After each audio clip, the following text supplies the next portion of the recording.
नमस्कार मित्रांनो, स्वागत आहे तुमचं शेतकरी मित्र यूट्यूब चॅनलमध्ये। शेतकरी मित्रांनो, आज आपण विमा हप्ता म्हणजे फळ पिकांचा जो आपण हप्ता भरतो, जो विमा भरतो, तर तो विमा त्या फळांचा किती भरला पाहिजे आणि त्याची रक्कम किती मिळणार आहे या संदर्भातला अपडेट बघणार आहोत।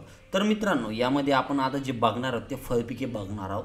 त्या फळपिकांना तुम्हाला मदत जर तुम्ही त्याची हप्ता जितका भरला तर त्याची मदत किती भेटणार याच्या संदर्भातला अपडेट आज बघणार आहोत।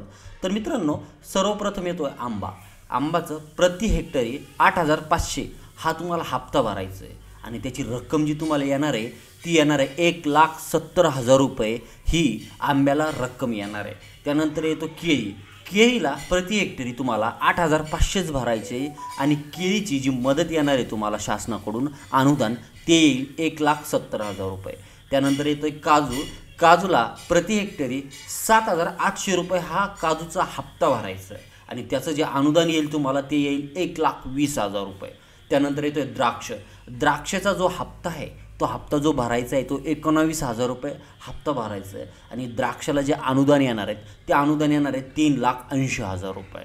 त्यानंतर येतोय पेरूचा प्रति हेक्टरी जो हप्ता आहे तो भरायचा 3,500 आणि शासनाकडून जे तुम्हाला अनुदान येणार आहे ते अनुदान येणार आहेत 70,000 रुपये। हे शासनाकडून येणारं पेरूचं अनुदान आहे।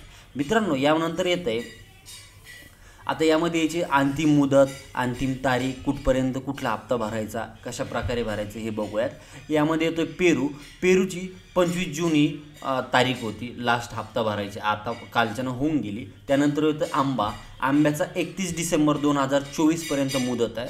त्यानंतर केळी 31 ऑक्टोबरपर्यंत मुदत आहे। काजूसाठी 30 नोव्हेंबरपर्यंत मुदत आहे आणि द्राक्षासाठी 15 ऑक्टोबरपर्यंत मुदत आहे। तर मित्रांनो, अशा प्रकारे ह्या ज्या फळांचा हप्ता आणि यांना मिळणारी रक्कम ही शेतकऱ्यांना मिळणार आहेत। तसे अतिरिक्त लाभ पण यामध्ये आहेत। यामध्ये बघूयात आपण आंबिया हंगामात गारपिटीपासून संरक्षणासाठी अतिरिक्त विमा हप्ता भरण्याची पण सुविधा, तसंच कर्जदार आणि बिनकर्जदार दोन्ही शेतकऱ्यांसाठी योजना ही खुली असणार आहे।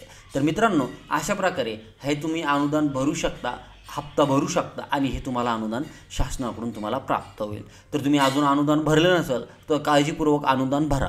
तर हे होतं अपडेट कसं वाटलं कमेंट करून नक्की कळवा। धन्यवाद।